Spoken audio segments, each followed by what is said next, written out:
warahmatullahi wabarakatuh. Shalom, Om Swastiastu, Namo Buddhaya, dan salam kebajikan. Dewan Juri yang terhormat serta insan yuris yang berbahagia, perkenalkan kami dari tim Aristoteles. Dengan saya Lela Novita Maulidul Ula selaku pembicara pertama yang akan memaparkan argumentasi dalam ranah akademik konseptual, filosofis hingga solusi. Adapun kami Lian Rahma selaku pembicara kedua yang akan memaparkan argumentasi dalam ranah normatif dan yuridis. Kemudian akan dielaborasi oleh pembicara ketiga kami, Abdullah Reza Mardiana, selaku pembicara ketiga kami yang akan memaparkan dalam ranah empiris, studi komparatif, dan sosiologis. Dan untuk pertama kalinya, kami menolak mosi perdebatan kita kali ini, yakni pemilihan anggota legislatif dengan proporsional tertutup. Sekian dan terima kasih. Institute for Democracy and Electoral Assistance dalam kajiannya International Obligation for Election Guidelines for the Legal Frameworks menyebutkan bahwa persoalan transparansi dan hak mendapatkan informasi menjadi salah satu poin penting dalam pelaksanaan pemilu yang demokratis. Dalam konteks perdebatan kita kali ini, yang mana mencuatnya isu perubahan sistem pemilu menjadi proporsional tertutup bagi anggota legislatif justru melukai sistem berdemokrasi di negara ini. Assalamualaikum warahmatullahi wabarakatuh. Shalom, Om Swastiastu, Namo Buddhaya, dan salam kebajikan. Dewan Juri yang terhormat, berangkat dari Undang-Undang Dasar Negara Republik Indonesia tahun 1945 pasal 1 ayat 2 yang menyebutkan bahwa kedaulatan berada di tangan rakyat dan dilaksanakan menurut Undang-Undang Dasar, serta pada Pancasila, tepatnya pada sila keempat, yakni kerakyatan yang dipimpin oleh hikmat kebijaksanaan dalam permusyawaratan perwakilan. Jika kita korelasikan keduanya, maka negara Indonesia merupakan negara yang berkedaulatan rakyat yang bersifat representatif government atau keterwakilan. Konsekuensi logisnya ialah rakyat memilih secara langsung seseorang untuk menjadi perwakilannya, sehingga apabila sistem pemilu legislatif menggunakan sistem proporsional tertutup, hal tersebut justru tidak dapat merealisasikan prinsip kedaulatan itu sendiri. Dewan Juri yang terhormat, ketidaksepakatan kami pada mosi perdebatan kita kali ini bukan tanpa adanya alasan. Terdapat 3 alasan utama kami menolak mosi perdebatan kita kali ini, yakni yang pertama, prinsip kedaulatan tertinggi berada di tangan rakyat justru sesuai dengan pemberlakuan sistem proporsional terbuka dan bukan sistem proporsional tertutup. Karena sistem proporsional terbuka memberikan bentuk pemenuhan hak dipilih dan hak memilih sebagaimana amanat dari pasal 28D ayat 3 Konstitusi dan pasal 43 Undang-Undang Nomor 39 Tahun 1999 tentang hak asasi manusia. Lalu yang kedua, sistem proporsional terbuka justru juga memberikan hak kepada calon anggota legislatif untuk memiliki kesempatan yang sama dalam kontestasi pemilu tanpa adanya beban nomor urut. Yang mana hal ini sesuai jika kita korelasikan dengan teori keadilan sosial dengan konsep fairness oleh John Rawls, yakni yang menjelaskan setiap orang merdeka dan rasional dalam melanggengkan kepentingannya haruslah memperoleh kedudukan yang sama. Lalu yang ketiga, jika kita menggunakan sistem proporsional tertutup, maka akan terjadi nepotisme secara besar-besaran, yang mana seperti membuka luka lama yang terkait penyelewengan kekuasaan yang terjadi pada masa Orde Baru, yakni munculnya korupsi, kolusi, nepotisme hasil pemilu pada tahun 1997. Sehingga Dewan Juri yang terhormat, hingga akhir pun kami menolak mosi perdebatan kita kali ini. Sekian dan terima kasih. Lex prospicit non respisit, hukum melihat ke depan bukan ke belakang. Berlakunya sistem proporsional tertutup masa Orde Baru tentu merupakan langkah mundur bagi Indonesia, menyurutkan demokrasi dan tidak mencerminkan semangat reformasi untuk menjunjung tinggi kedaulatan rakyat di negeri ini. Assalamualaikum warahmatullahi wabarakatuh. Shalom, Om Swastiastu, Namo Buddhaya, dan salam kebajikan.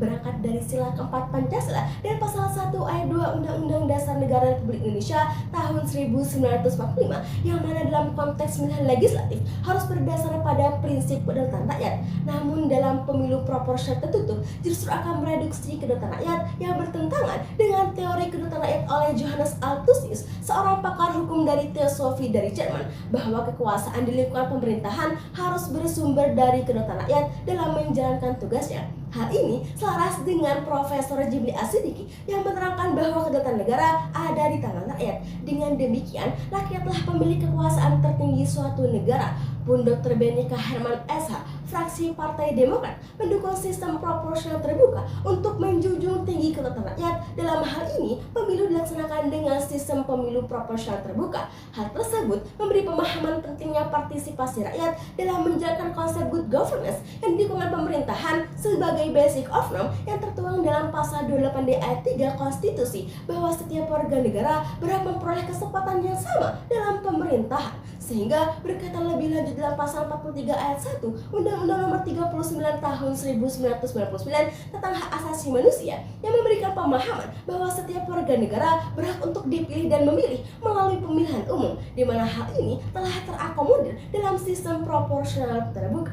Dewan Juri yang terhormat, sistem pemilu proporsional terbuka telah diatur dalam pasal 168 ayat 2 Undang-Undang Nomor 7 Tahun 2017 tentang pemilu yang menyatakan bahwa pemilu untuk memilih anggota DPR, DPRD provinsi, dan DPRD kabupaten atau kota dilaksanakan dengan sistem proporsional terbuka. Sejatinya, sistem proporsional terbuka telah ditegaskan sebelumnya dalam putusan MK nomor 22 hingga 24 garing PUU Strip Angka Romawi 6 garing 2008 dan terdapat fakta yang tidak dapat dibantah berkaitan dengan keadilan. Hal ini kemudian dilegitimasi dalam putusan MK nomor 114 garing PUU Strip Angka Romawi 20 garing 2022 sebagai jawaban atas keadilan tanpa pembeda apapun antara masyarakat, partai politik, dan calon anggota legislatif dalam pemilu, yang akhirnya membawa kita pada pemikiran Reskipun dalam teori keadilannya bahwa hukum harus menjadi penuntun dan dengan tetap memperhatikan kepentingan individu serta dapat bertindak secara proporsional sesuai dengan bagiannya. Dalam hal ini, proporsional terbuka jelas memberikan keadilan yang sama bagi masyarakat untuk mengetahui dan memilih anggota legislatif pun partai politik untuk menentukan daftar calon anggota legislatif berdasar rekomendasi partainya. Hal ini mendorong inklusivitas politik, mengakomodir berbagai kepentingan masyarakat, dan mencegah dominasi pemerintahan oleh suatu kelompok partai politik, pun sebagaimana diamanatkan dalam sila kelima Pancasila berkaitan dengan keadilan sosial bagi seluruh rakyat Indonesia. Dewan Juri yang terhormat, berlakunya sistem pemilu proporsional tertutup akan berpotensi terjadinya nepotisme politik pada internal partai politik, di mana partai politik lebih cenderung memilih atau mendukung lingkaran terdekat partai politiknya tanpa mempertimbangkan kualitas dan kompetensi calon secara objektif. Praktik ini dapat merusak prinsip demokrasi dan turunkan kualitas anggota legislatif. Jika hal ini terjadi, maka tentu akan mencederai teori demokrasi yang dikemukakan oleh Robert Gard, yang menjelaskan bahwa demokrasi harus berlandaskan pada prinsip controlling atas kekuasaan politik agar tidak terjadi kesewenang-wenangan dan nepotisme berulang pada zaman Orde Baru. Adanya sistem proporsional terbuka ialah sebagai bentuk keturutsertaan masyarakat dalam demokrasi sebagai amanah reformasi dan memberikan kesempatan seluas-luasnya tanpa berpihak pada satu dimensi saja. Kami pun hadir dengan mekanisme solusi, bukan hanya asumsi semata tanpa rekomendasi, sebagaimana Dr. Zainal Arifin Mohtar SHLLM menerangkan pemilu ialah upaya hadirnya kepemerintahan yang demokratif, aspiratif, partisipatif, dan responsif sebagai representasi rakyat, sehingga perlu adanya pendidikan politik di lingkungan internal partai, controlling atau pengawasan secara independen, transparansi dan akuntabilitas partai politik yang sesuai dengan regulasi. Sekian dan terima kasih. James E. Anderson dalam bukunya Public Policy Making menyatakan, policy is purposive course of action in dealing with a problem or matter of concern. Artinya, suatu kebijakan seharusnya dapat memecahkan permasalahan yang terjadi. Dalam hal ini, apabila kebijakan yang akan dibuat oleh pemerintah tidak bersifat problem solver, maka hal tersebut dengan tegas harus ditolak penyelenggaraannya. Assalamualaikum warahmatullahi wabarakatuh. Salam Om Swastiastu, Namo Buddhaya, dan salam kebajikan. Dewan Juri berangkat dari landasan sosiologis Undang-Undang Republik Indonesia Nomor 4 Tahun 2000 tentang perubahan atas Undang-Undang Nomor 3 Tahun 1999 tentang pemilihan umum. Perlunya perubahan sistem pemilu dari tertutup menjadi terbuka karena pertimbangan fakta empiris, perubahan dan tuntutan politik. Penyelenggaraan pemilu perlu dilakukan lebih berkualitas dengan partisipasi rakyat yang seluas-luasnya atas dasar prinsip-prinsip demokrasi. Seirama dengan Titi Anggreni, anggota Dewan Pembina Perludem, menyatakan bahwa sistem proporsional tertutup tidak sesuai dengan semangat reformasi. Indonesia akan kembali memasuki fase demokrasi yang terombang-ambing di masa lalu jika kembali pada sistem tertutup. Sungguh sangat ironi Dewan Juri. Mari kita berkaca pada masa Orde Baru yang menggunakan sistem proporsional tertutup justru menjadikannya representatif partai politik, bukan representatif rakyat. Dewan Juri, perlu kami tegaskan, sistem proporsional tertutup membuka ruang terjadinya nepotisme di internal partai politik. Dikutip dari artikel Sejarah Pemilu 1997, usaha gagal melanggengkan kuasa Soeharto oleh Patrick Aziz Firdausi, terdapat fakta yang sangat menyayat hati Dewan Juri, bahwa pada masa Orde Baru terjadi nepotisme dalam partai politik dalam pemungutan suara yang diselenggarakan pada 29 Mei 1997.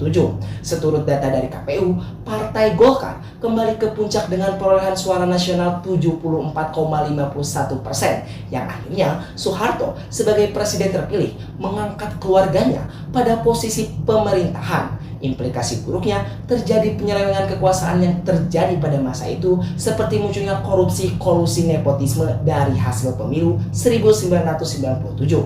Dewan Juri yang terhormat, penerapan sistem proporsional terbuka sejatinya sudah mengakomodir kesempatan berdemokrasi bagi masyarakat, selaras dengan teori demokrasi model individualisme liberal oleh Carol Seagold yang menyatakan bahwa demokrasi sebagai pelindung kebebasan rakyat dari ancaman dan gangguan termasuk durjana kekuasaan pemerintah. Bahkan berdasarkan hasil survei Indikator Politik Indonesia pada 4 Maret 2022, dari 12 institusi demokrasi, partai politik berada di posisi terbawah dengan tingkat kepercayaan publik hanya 54% saja. Maka jelas hadirnya proporsional tertutup yang dapat mereduksi demokrasi rakyat akan semakin berpotensi menurunkan kepercayaan masyarakat kepada partai politik. Pun berdasarkan survei Volcker Research Station terbaru tahun 2022 terkait sistem proporsional tertutup, dengan data penolakan 45,3% dan hanya 36,4% saja yang setuju. Artinya masyarakat Indonesia menolak sistem proporsional tertutup. Dalam hal ini, hukum harus mampu berperan sebagai respon dari masyarakat, yang akhirnya mengantarkan kita kepada pemikiran Slazig dan Nonet dalam teori hukum responsifnya, bahwa hukum sebagai sarana respons terhadap ketentuan sosial dan aspirasi publik. Dewan Juri, mari kita cermati bersama dengan melakukan studi komparatif. Penelitian pertama yang dilakukan oleh Sanz dengan judul The Effect of Electoral System on Future Turnout, Evidence from a Natural Experiment, bahwa penggunaan proporsional terbuka di negara Spanyol terbukti sangat efektif untuk meningkatkan partisipasi pemilih di Spanyol. Sedangkan di Rusia, penerapan sistem tertutup menjadikan partai politik memiliki kekuasaan otoriter untuk mendominasi legislatif nasional. Dan menurut penelitian E. Almen di Argentina, sistem pemilu tertutup memunculkan teori kartel dalam pemilu. Lex semper debit remedium, hukum selalu memberikan solusi. Maka solusi yang kami tawarkan yaitu dengan memperbaiki pelaksanaan sistem proporsional terbuka, seperti perlu adanya pendidikan politik di tubuh internal partai politik, serta melakukan pengujian kelayakan terhadap calon yang diusulkan, melakukan pengawasan yang ketat, membatasi pengaruh uang dalam politik, dan memperkuat keterwakilan kelompok minoritas. Dewan Juri, dengan solusi efektif dan aplikatif yang kami gagaskan, tentunya hal tersebut dapat mencapai kemanfaatan hukum. Hal ini seirama dengan Gustav Redbrach dalam teori tujuan hukumnya, bahwa salah satu tujuan hukum harus mencapai kemanfaatan bagi masyarakat. Sampai akhir argumentasi, maka runtut sudah, sistem pemilu tertutup bukan solusi dalam sistem pemilu di Indonesia. Maka kami tetap dengan bangga untuk menolak mosi perdebatan pada kali ini. Sekian dan terima kasih. Berangkat dari pemikiran Bapak Proklamator Indonesia Soekarno terkait prinsip sosiodemokrasi, yang mana salah satunya ialah rakyat berdaulat atas politik. Berangkat dari prinsip tersebut, maka sistem proporsional terbuka merupakan sistem yang tepat guna memenuhi hak rakyat dalam politik. Dewan Juri yang terhormat, sampailah kita pada akhir argumentasi, yang mana ialah konklusi. Penggunaan proporsional tertutup pada sistem demokrasi pemilu akan menyebabkan terkungkungnya kedaulatan rakyat, serta memicu nepotisme dalam internal partai, dan sistem keterwakilan rakyat dalam lembaga legislatif tidak akan maksimal terjadi. Sehingga pemerintah seharusnya memilih kebijakan yang sesuai, yang dapat mencapai kesejahteraan rakyat sesuai dengan teori kesejahteraan rakyat Profesor Krenenbug. Dewan Juri yang terhormat, perdebatan yang baik ialah perdebatan yang solutif, sehingga akan kami paparkan terkait solusi dan mekanisme pada perdebatan kita kali ini. yakni dengan tetap menggunakan sistem proporsional terbuka sebagaimana telah dilegitimasi dalam putusan MK nomor 114/PUU angka 20 tahun 2022 dengan beberapa usaha perbaikan, yakni yang pertama, perlu adanya pendidikan politik di internal partai politik serta melakukan pengujian kelayakan terhadap calonnya diusulkan. Yang kedua, membatasi pengaruh uang politik dengan menerapkan regulasi yang ketat untuk mengontrol pendanaan politik seperti sumbangan pribadi dan perusahaan serta pelaporan keuangan yang transparan. Yang ketiga, memperkuat lembaga pengawasan independen untuk memastikan partai politik berpartisipasi secara transparan dan akuntabel.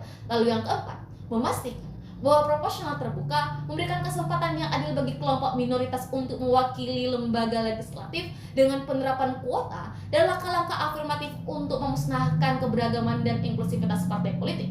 Hingga akhir pun Dewan Syuri yang terhormat, kami menolak secara tegas dan mantap meski perdebatan kita kali ini. Sekian dan terima kasih. Demikian pemaparan argumentasi kami. Pergi ke Pasundan memakai dasi. Cukup